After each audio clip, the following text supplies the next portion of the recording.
Σαριανεύοντας τον όμορφο Κορινό και στην υπέροχη Πιερία, τούτη την ώρα είμαστε στην ευχάριστη θέση να συνομιλήσουμε με τον κύριο Κωνσταντίνο Νούλα, αρχαιολόγο εφορίας αρχαιοτήτων Πιερίας, για να μας πει κάποια πράγματα που έχουν να κάνουν σχέση με τον αρχαιολογικό πλούτο του Κορινού. Και εμπρότης να τον ευχαριστήσουμε, τον κύριο Νούλα, που δέχτηκε με χαρά και με ενθουσιασμό για να αναδείξουμε αυτές τις ομορφιές του Κορινού. Κύριε Νούλα, να σας ευχαριστήσουμε. Και για πες μας κάποια πράγματα τα οποία ενδεχομένως έχουμε εντυπωσιαστεί με την περιήγηση που μας κάνετε στους αρχαιολογικούς χώρους και ενδεχόμενα πάρα πολλοί κόσμος, παρόλο που ζει και περιστρέφεται εδώ στην περιοχή, να μην ξέρει κάποια πράγματα για τους βασιλικούς μακεδονικούς τάφους. Ναι, καλώς ήρθατε στην Πιερία. Σας καλωσορίσω και εγώ έτσι από τη θέση μου. Η Πιερία, ούτως ή άλλως, το όνομά της ετυμολογείται από την αρχαιότητα και σημαίνει πλούσια και έφορη γη. Ήδη κατά την αρχαιότητα ήταν ένα γόνιμο έδαφος, κατάλληλο για κατοίκηση. Γι' αυτό και ξέρουμε αρχαιολογικά ότι από το 6.500 π.Χ., από την αρχαιότερη νεολιθική, έχουμε στοιχεία κατοίκησης στην Πιερία. Ειδικότερα δε για τον Κορινό, πιστοποιείται ανασκαφικά αλλά και με επιφανειακά ευρήματα ότι υπάρχουν οικισμοί που απλώνονται στην Κοιλάδα, από την περιοχή στις Τούμπες, όπως που ήμασταν πριν, που είναι μακεδονική τάφη, και πιο δυτικά προς τα Ρεβένια. Οικισμοί που, ειδικά για την περίπτωση του Κορινού, εκτείνονται μέσα σε ένα τετραγωνικό χιλιόμετρο. Το ξέρουμε αυτό ανασκαφικά. Λοιπόν, και έχουν μια διαχρονική έτσι κατοίκηση.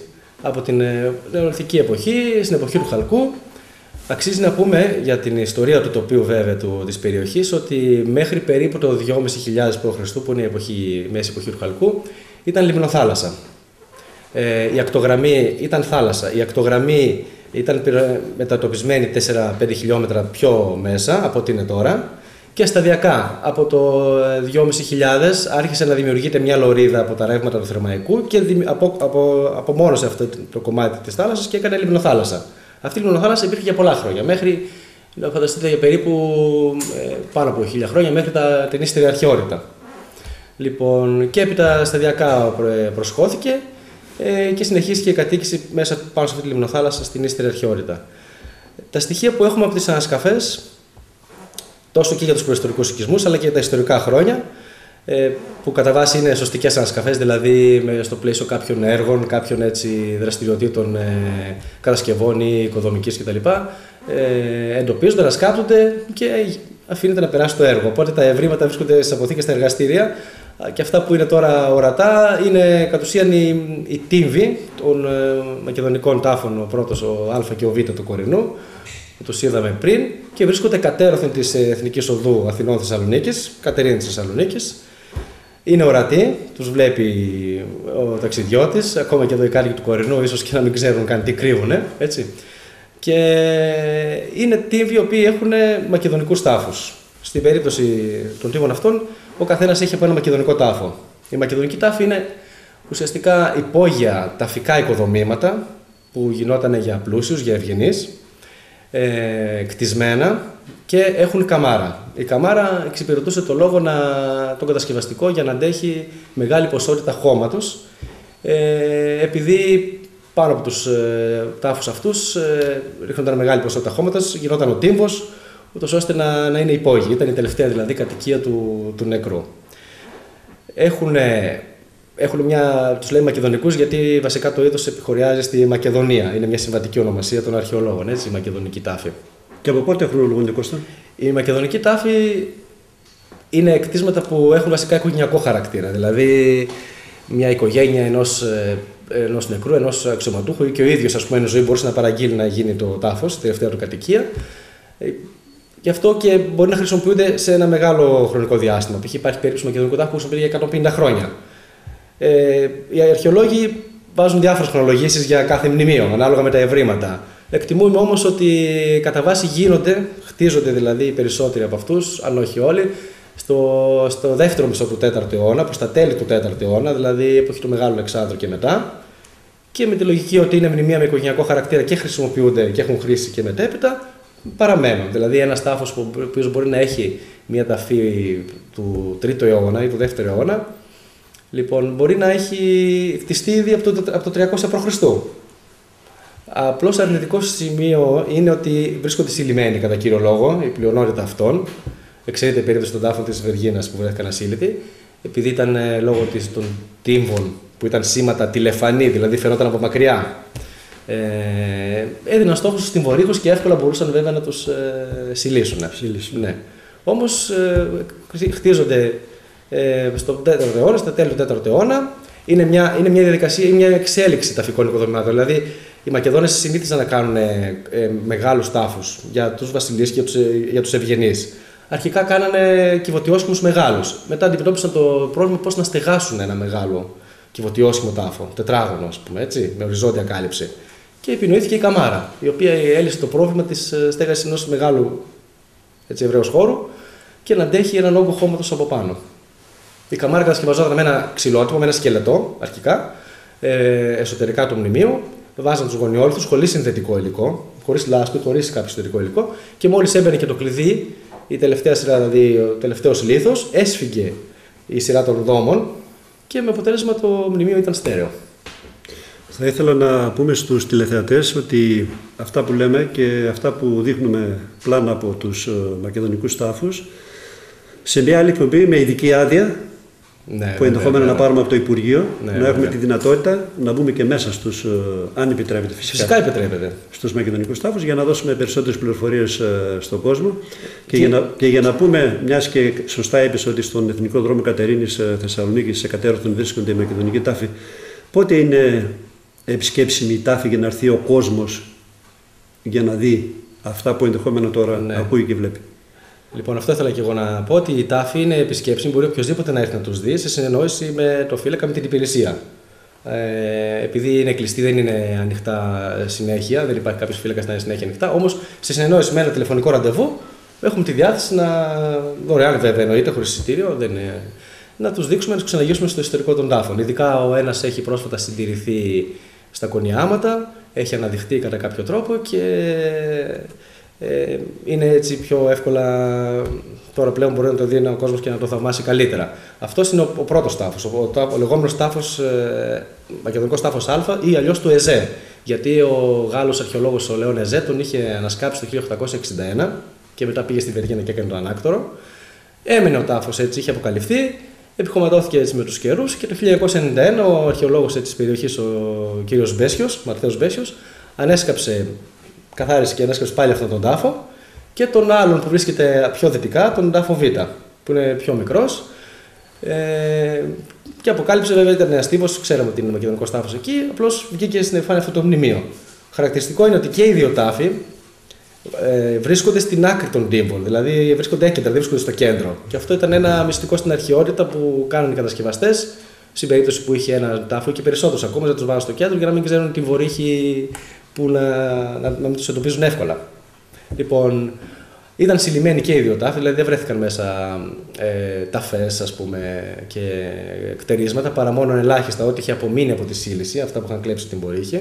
Ο μεγάλος, ο λεγόμενος τάφος του ΕΖΕ, έχει έναν κτιστό δρόμο με καμάρα μήκους 10 μέτρων και επιπλέον μετά μια αυλή, όλα σκεπασμένα με καμάρα, έναν προθάλαμο και ένα θάλαμο, άλλα περίπου 10 μέτρα.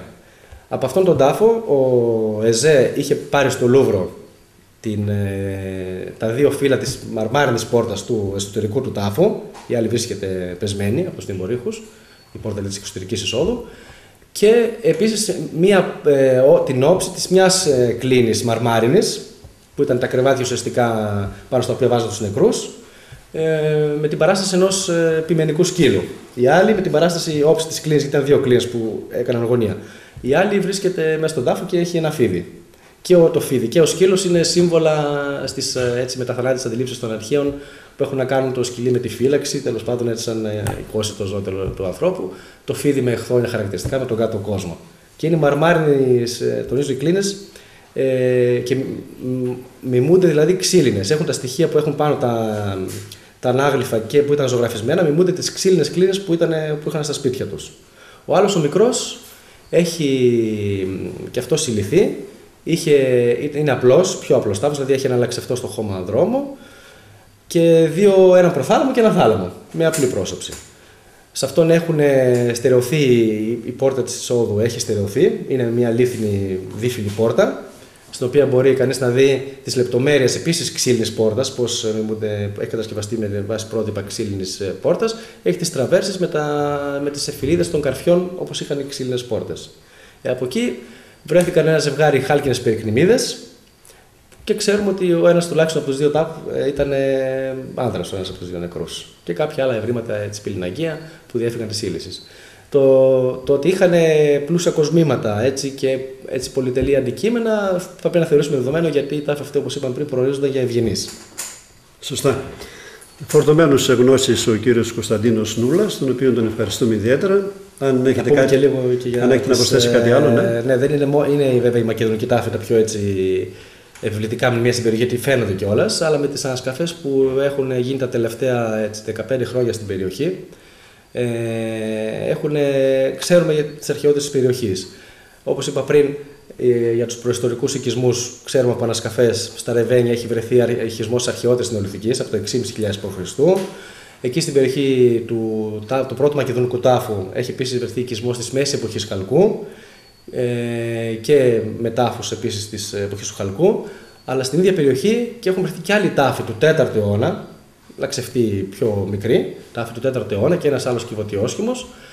Λοιπόν, και άλλοι τάφοι της εποχής Χαλκού που έχουν βρεθεί παλιότερα. Αυτό τι σημαίνει? Δεν είναι τυχαίο το σημείο, γιατί ανέκαθεν ήταν ένα πέρασμα, ήταν δρόμος, περνούσε δρόμος που ερχόταν από την Νότια Ελλάδα, μετέπειτα από το Δίο και πήγαινε στην Πίδνα, και το να βρίσκονται τύμβοι, γιατί και αυτοί οι τάφοι έκαναν συστάδες που καλύπτουν με μικρότερους τύμβους. Το να βρίσκονται κατέρθεν των δρόμων ήταν μια πρακτική στην αρχαιότητα. Οπότε όποιος περνούσε από εκεί έβλεπε και τους τάφους. Και ρωμαϊκής εποχής βρέθηκαν το πρώτο αιώνα μετά Χριστόν κάποιοι τάφοι. Και επίσης ανασκαφικά εκεί βρήκαμε και ένα σταυροδρόμι δρόμων, δηλαδή ήταν ο δρόμος που ερχόταν από νότο προς βορρά, και έναν δρόμο που πήγαινε προς το εσωτερικό, προς τα δυτικά, προς τη Σεβαστή. Πολύ σωστά. Επίσης, να σας πω και το τελευταίο, να κλείσουμε για το κομμάτι του Κορινού. Νότια του Κορινού, στη θέση Κρανιά, ανασκάφηκε πρόσφατα, την τελευταία δηλαδή 15ετία, ένας οικισμός, κομμάτι ενός οικισμού με εργαστηριακούς χώρους που χρονολογείται στην κλασική εποχή, στον 4ο αιώνα π.Χ. Η περιοχή δηλαδή έχει αρχαιότητες, όχι μόνο Κορινός, όλη η Πιερία, και αρχαιολογικά δεν θα πάψει να βγάζει αρχαιότητες. Χαρισματικός ο κύριος Κωνσταντίνος Νούλας, του οποίου την πόρτα της γνώσης θα ξαναχτυπήσει το Στεριάνι στην Ελλάδα. Ευχαριστώ. Να τον ευχαριστήσουμε και να πούμε ότι εμείς θα ξανάρθουμε πάλι εδώ στον Κορινό και με την βοήθεια του κυρίου Νούλα να αναδείξουμε τις αρχαιολογικές ομορφιές, τον αρχαιολογικό πλούτο, όχι μόνο του Κορινού, αλλά και ενδεχόμενα της Πίδνας. Βεβαίως, και στην Πίδνα, ναι. Και του Δίου. Που ήταν λιμάνι της Μακεδονίας, τον 5ο αιώνα, το μοναδικό λιμάνι το σημαντικό της Μακεδονίας. Κύριε Νούλα, σας ευχαριστώ πάρα πολύ. Και εγώ να μας ξανάρθετε. Χάρηκα πολύ.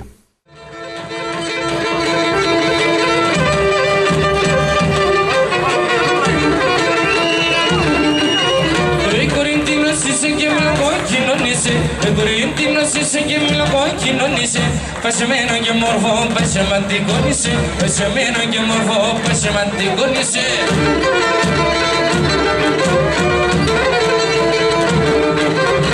Παιδιά αν το λέτε και πάμε σιχαμέλετε, παιδιά αν το λέτε πάμε σιχαμέλετε, κλεφτωμένο έναν κορίτσι χαναντί δεν μίλετε, κλεφτωμένο έναν κορίτσι χαναντί δεν μίλετε.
Καλό και ευλογημένο, Καλό κορίτσι, καλό και ευλογημένο. Σίγουρα φαίνεται άσχημο, λελεύαντο, σε μένε φωταγμένο. Σίγουρα φαίνεται άσχημο, λελεύαντο, σε μένε φωταγμένο.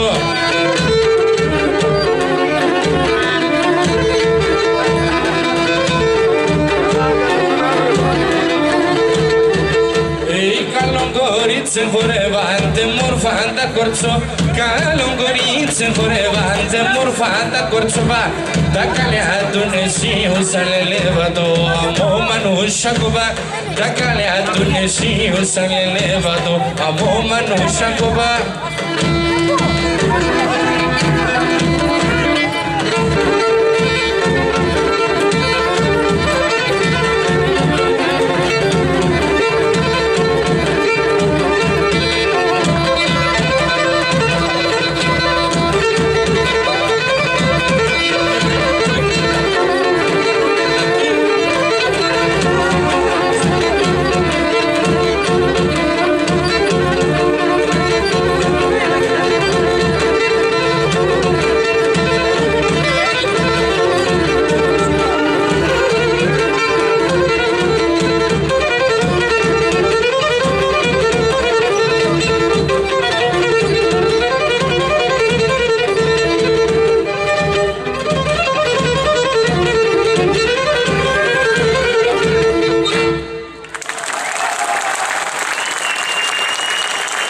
Thank you.